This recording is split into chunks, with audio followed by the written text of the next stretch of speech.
Everybody, my name is Jim Hemphill. I write about filmmaking for Indiewire, and it is my great pleasure to bring up the filmmakers behind Andor, starting with sound designer, supervising sound editor, and re-recording mixer, David Acord. Composer, Brandon Roberts. Writer, Tony Gilroy.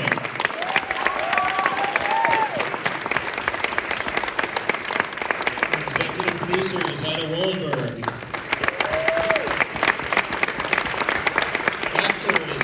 Adria Arjona and Genevieve.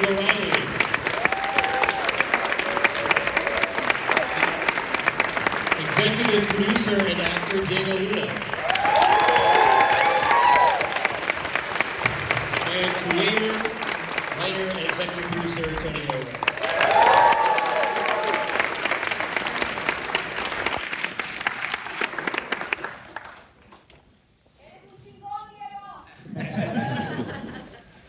So, like everybody, I was a big fan of Andor Season 1, and I thought you guys with Season 2 just knocked it out of the park. I mean, I just thought it got even better. And I'm curious for all of you who worked on Season 1, which I think is everybody maybe except for Brandon, what did you learn from Season 1 that informed your approach going forward here? We survived. I mean, we survived. What did we learn? We brought back, almost absolutely everybody came back, production-wise, right? So we had an institutional memory. I don't know, Sanne, from a production point of view, what do you think we learned the most? I think we learned that our setup worked, and we really formed such a strong, alignment with everybody to inhabit Tony's and Andor's DNA, and we learned how to build worlds and make it truthful and real and all those, and everything that belongs to it. So coming back was exciting, and it was a bit like coming home, and yet there was a huge avalanche of more work ahead. Tony's appetite is always endless. It was very exciting. We were proud of what we'd done, and we just thought we just have to be even better this time. Our system, we had a system. That's a unique system. I think every show probably has a unique system, mostly. So we had a very unique system that had evolved through COVID and a bunch of different things, and it worked. And so we just doubled down on everything that we've been doing. We also learned from the reaction. Yeah. We experienced sharing the first season. We heard, and today you actually can witness the conversation, right?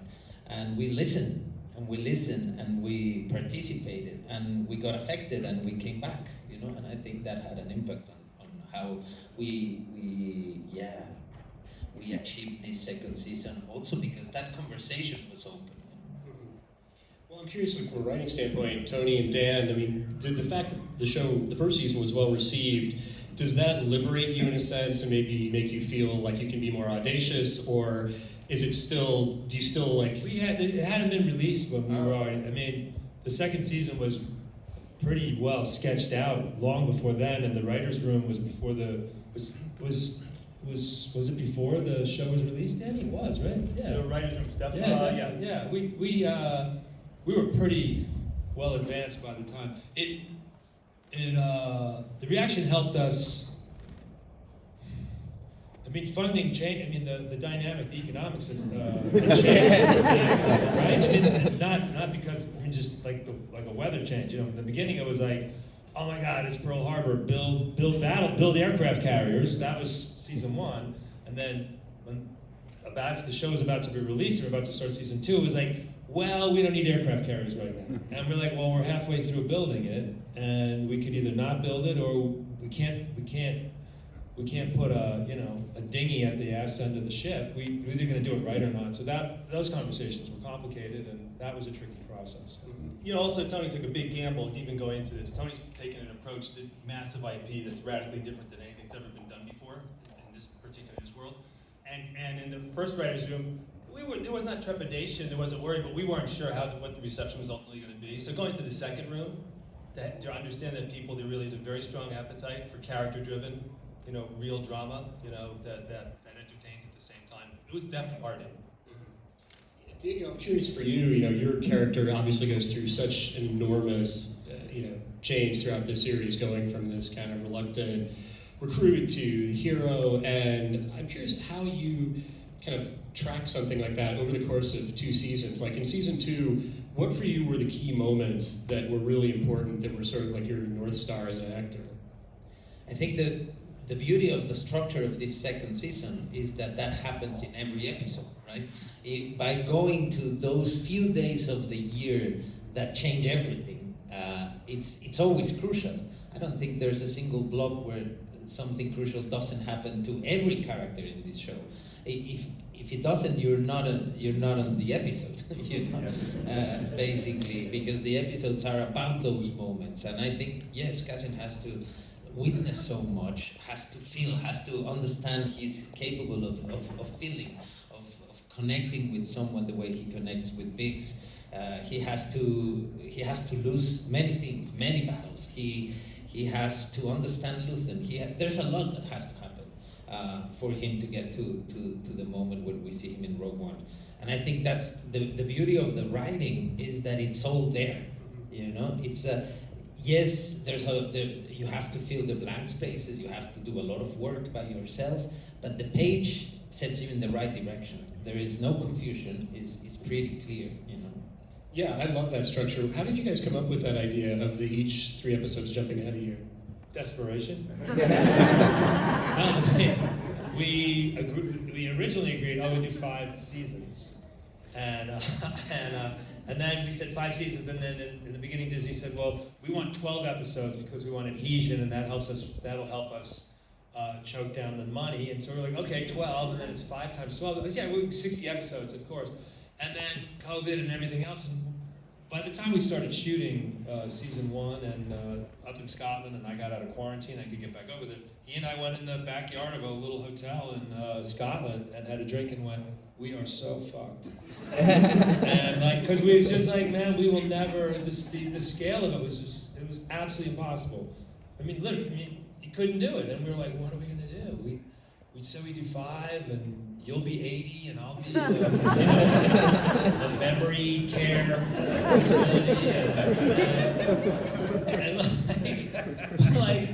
facility, but then providentially, we shoot in blocks of 3. That's always been our organizing principle. I don't really know what it's Zana dictated that in the beginning, and we just accepted it. So that's what we've been doing. So it's blocks of 3, and we had 4 blocks of 3, and we had 4 years to cover. And go back upstairs to the hotel room and go, wow, what if we did a year? What if we made a jump a year? And then what's that first year look like? Well, I got to come back for the wedding. I don't really want to. God, what if it's a 3-day wedding? And what if it's just the 3 days? Well, that specificity won't hold up for the other episodes, but but it did. And it's like, wow, all this negative space, and then so it came about from problem solving. Yeah, and then it turned into it becomes really exciting because you've never worked on anything like that. The writers have never worked on anything like that. It becomes proof of concept. Will it work? Can you get rid of it? But it ended up giving a propulsive, old school screenwriting style to something that really had scale of time. And also it was this idea of we had to get to the end. We had to get to what we promised, right? And it's not something you can hand to someone else, we had to make sure we set Rogue One and get to the end, because the end of this is Rogue One, right? Conceptually. So it was pretty clear that we had to deliver, because we were enjoying the process, because the first season was we could tell we were doing something special. Tony bringing up the wedding actually reminds me, Genevieve, of one of my favorite moments in the whole season is your dance that you do. And I was wondering a little bit if you could talk, I was wondering if you could talk a little bit about that, about how you approach something like that and what was going through your head. I mean, it's just such a great, I feel like somehow you convey so many different emotions at once in that dance. Thank you. Thank you. I think it exists. You have to see it within the framework of the structure of the piece, what they were talking about before. And it did feel from our perspective that we were shooting 4 films. And so the crescendo of that film for Mon is that moment. There's so much in those 3 episodes. You learn about a culture, just from my character, you learn about a whole culture, a whole history, an orthodoxy. There's so much that's implied within it. So as an actor, what's brilliant is there's so much to carry. You know, there's fruits and vegetables and meat. I don't know why I'm using food. I'm sorry, that just came out. But you have a rich tapestry of things that you're carrying as a character, and within the architecture of the writing, you then have this driving force and this crescendo at the end where she's carrying, and also you have I think, a bit of an idealistic character at that moment. And by the end of that film, she has tacitly agreed to the murder of her friend. She had the relationship with Luthen is very murky and it feels dangerous. And so you can carry all of that into that sequence. And it looks like a Renaissance painting because of Luke Hull's designs and Michael Wilkinson's costumes and Emma Scott's hair and makeup. But what you're examining is the chaos within character, with the chaos and the pain within a woman. And what a gift for them to write her in a way that it could be done through dance. I mean, that's a gift.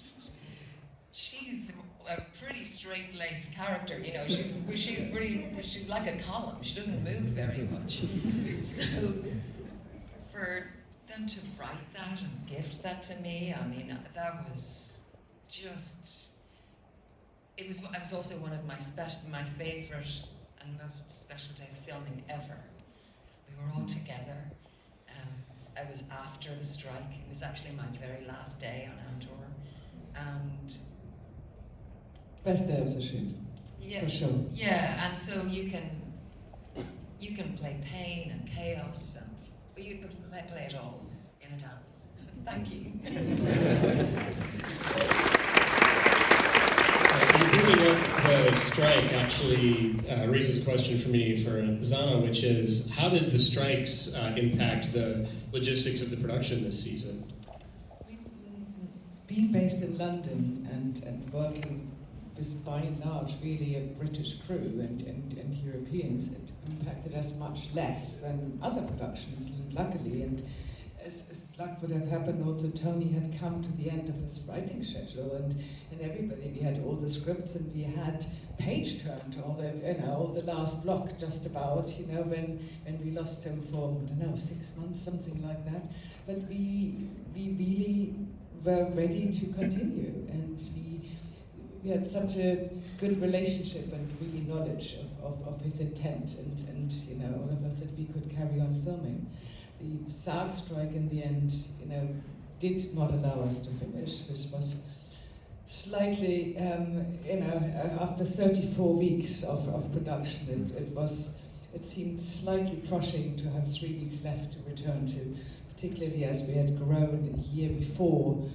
August 23, when we were shooting July, August, we had grown a crop, and that was the basis of our world, and that crop was meant to be harvested when we wrapped and completed, and it was harvested, and we had our extraordinary green stream put tons of it into boards, and we stored them on the bond stage in Pinewood for 6 months to return later. But yes, I think by that time we also knew, chuck anything at us, we can continue. We came through pandemics and working with double PPE and losing our Lord and Master, and it was kind of, we can do this too, and we did. And it somehow allowed us to come back to this one day of the wedding and the dance, and we were all together, and it was kind of a really happy ending, against many odds.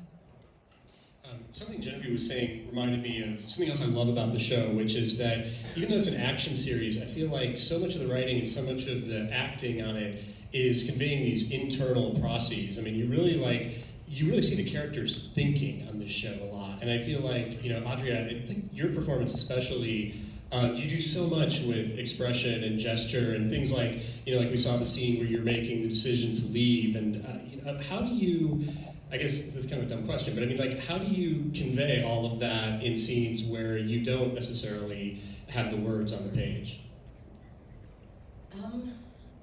Hi everyone.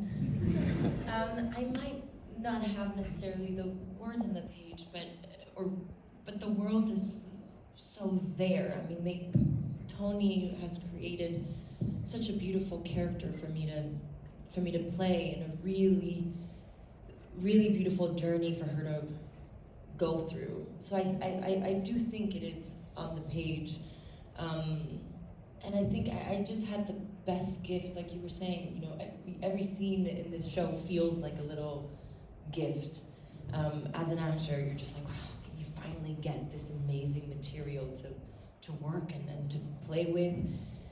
So Tony gifted me this beautiful journey that Biggs goes through, and it's incredibly challenging. This season was very challenging for Biggs, and it was very challenging for me as an actor, but I learned so much, and I think Tony just pushed me in every scene just a little bit more and a little bit more, and I think I grew from season 1, and I grew in season 2. I think this show has been my greatest school. I mean, I've gotten to work with these amazing people, and with production design and Michael and Emma. You're learning from some of the best, and all you can do is kind of soak it in.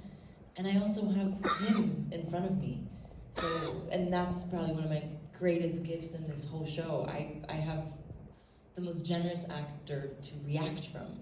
It really is a reflection of how talented Diego is, and how great of a leader he is. In certain scenes, you don't have to do much. You have a beautiful scene that Tony structures, and then you have Diego in front of you. I'm like, I just gotta sit back and really enjoy the journey and savor it. And I haven't gotten to do that much in my career, so it's everything about this show it's just been the greatest gift. I love this show so much. I think it shows. I mean, honestly, I think that's another reason people, like audiences like myself, love the show, is you can feel the love of filmmaking in it. I mean, in every episode. And, Dan, one of the most obviously incredible things on the show this season is the Gorman Massacre.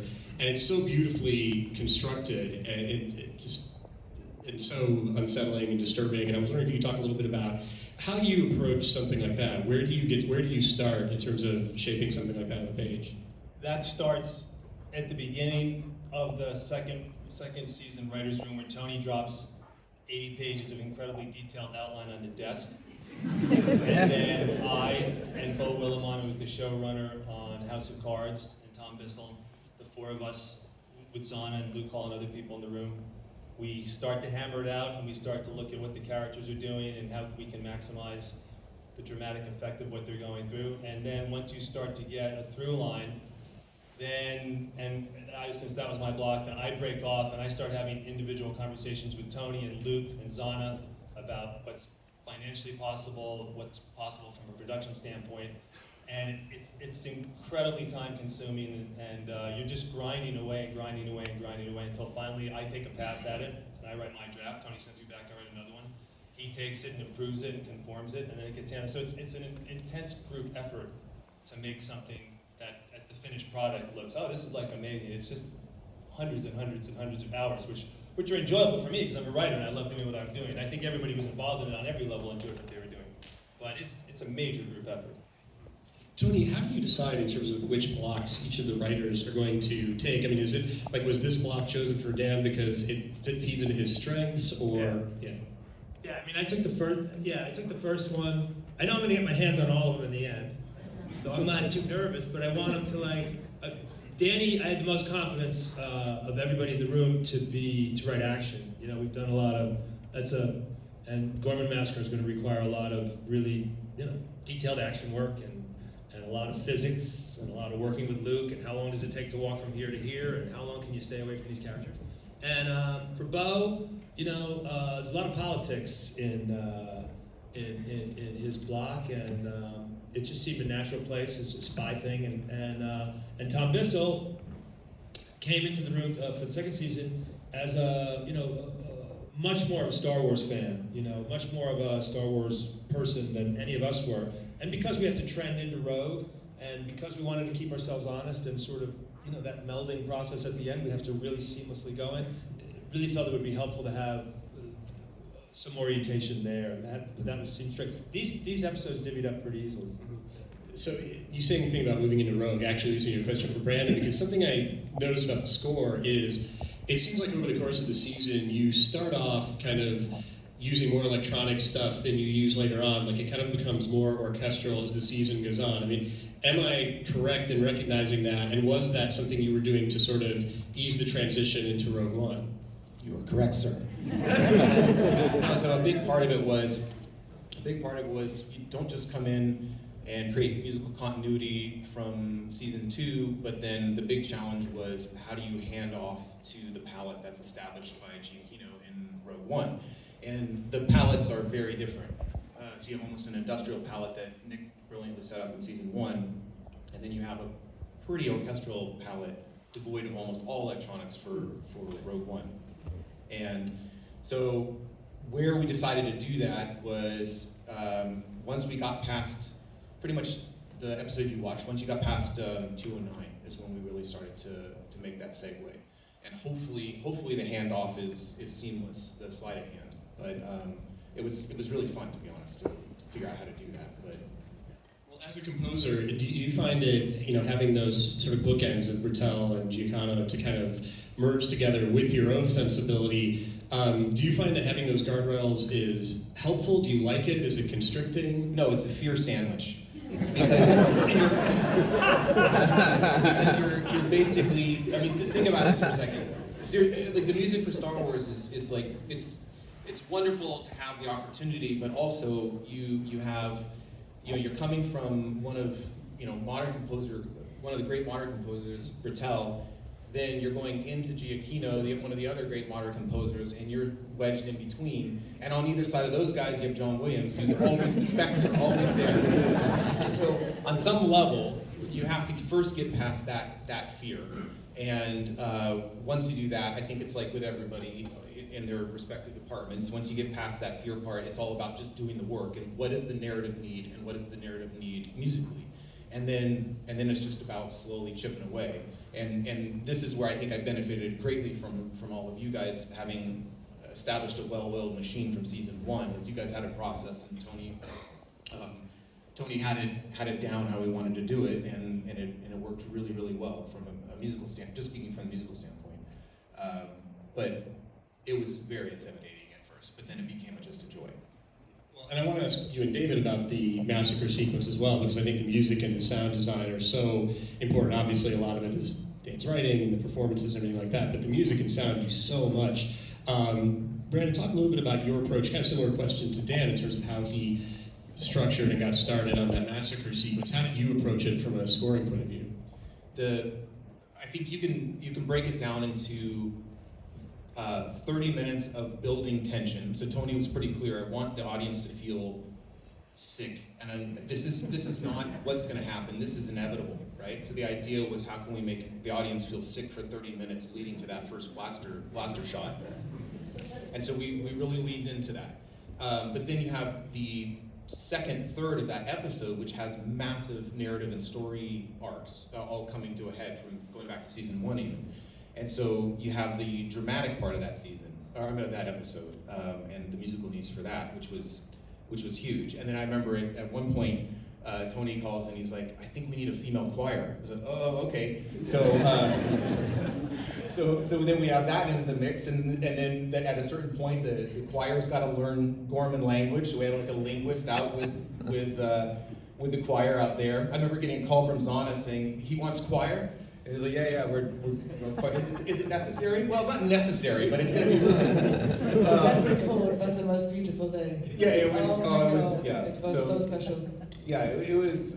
So I think that going back to your question about that episode in particular, I think probably for every department that was like a tour de force of a, it's in my opinion, it's like a feature film in itself, and sound as well. It was just. I just want to say one thing, that he alludes to the fear sandwich, but it's a very tough thing that he had to do, and it was really scary. And we just had the greatest time making it happen. It was a really death-defying situation for a minute, and it's like, who is this guy? And wow, he's really good. And get out there and come out to Tarzana, and man, you know what? If you could come in and not just make brilliant new stuff, and not just like let your ego slip when it needs to, so you can modify the other stuff that you're inherited, and then also push hard enough for the things that you think are right to take us into row. I mean, I'm just really proud of Brandon. I really am. Wow, thank you.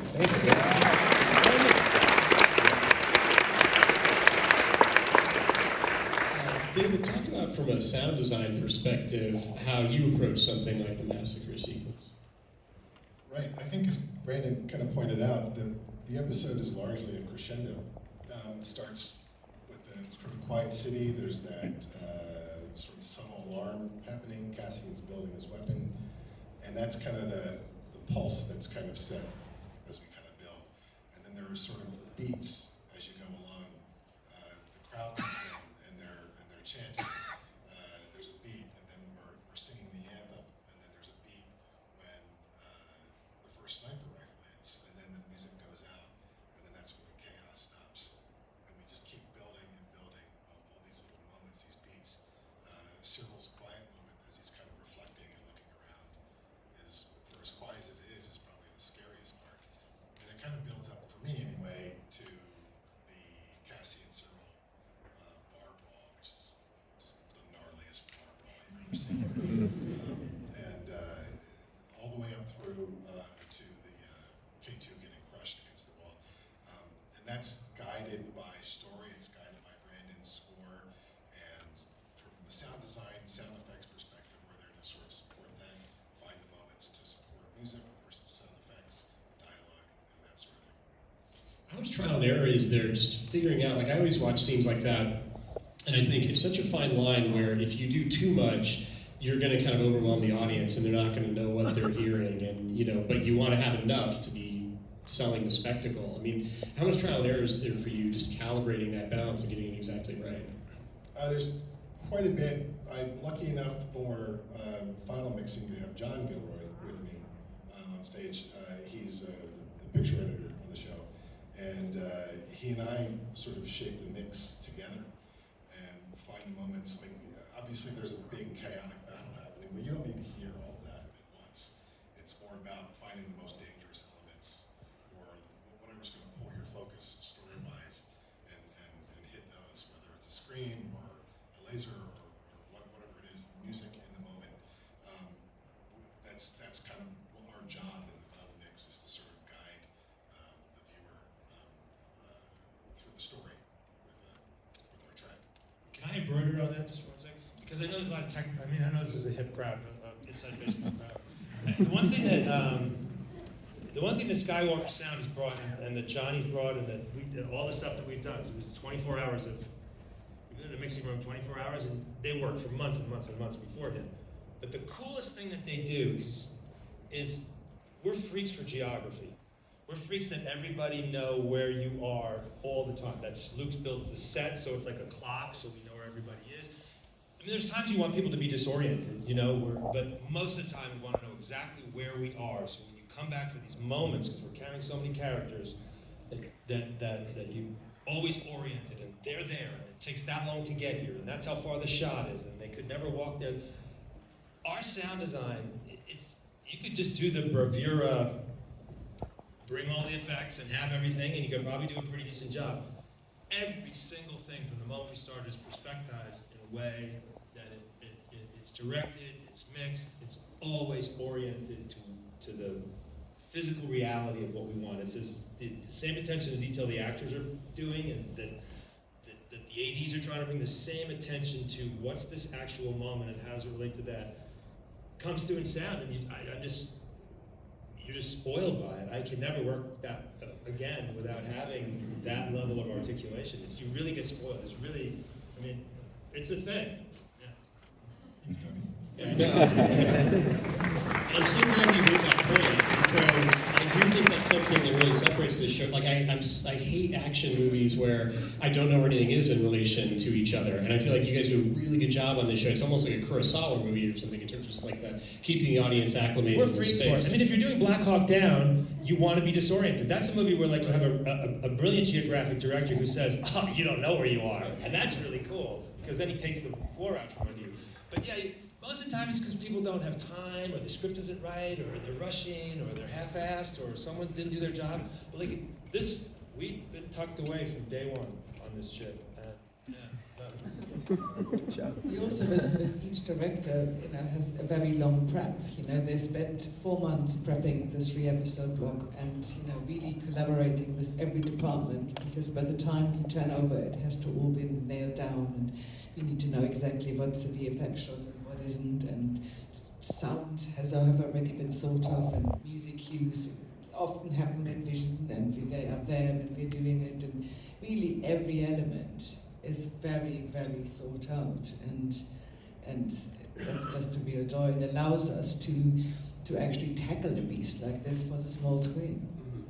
Yeah, well, the beast is the right word. Like, I always think when I look at this show, what's great about it is it's so huge in scale, but it also is just jammed with intimate details. Like, I think about just creating the whole Gorman culture and language and planet and everything, and like everything on it feels so thought through.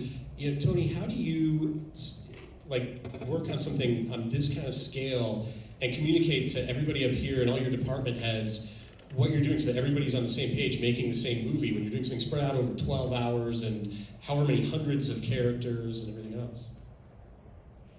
Total communication all the time from day one. Everybody gets to. There's no secrets on the show. It's like the NYPD. If you see something, say something. Everybody's a filmmaker. Nobody ever abuses that deputization. I've never seen it, and all you get is quality out of it. So everybody knows what they're doing. You are. And we've said this the past couple days. This is our theme.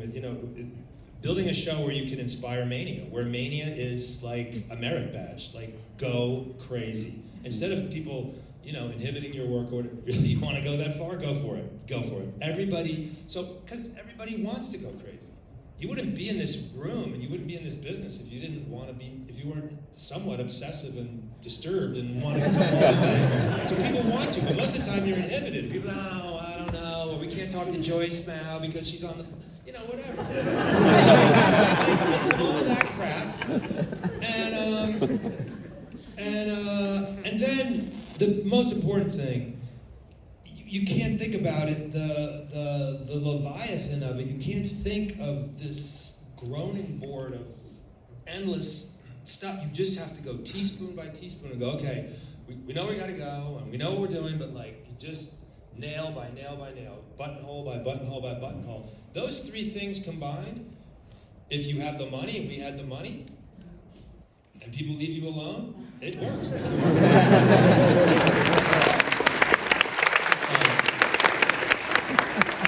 That point about the space and everything. Dan, I'm curious for you as a writer. I always think of you actually.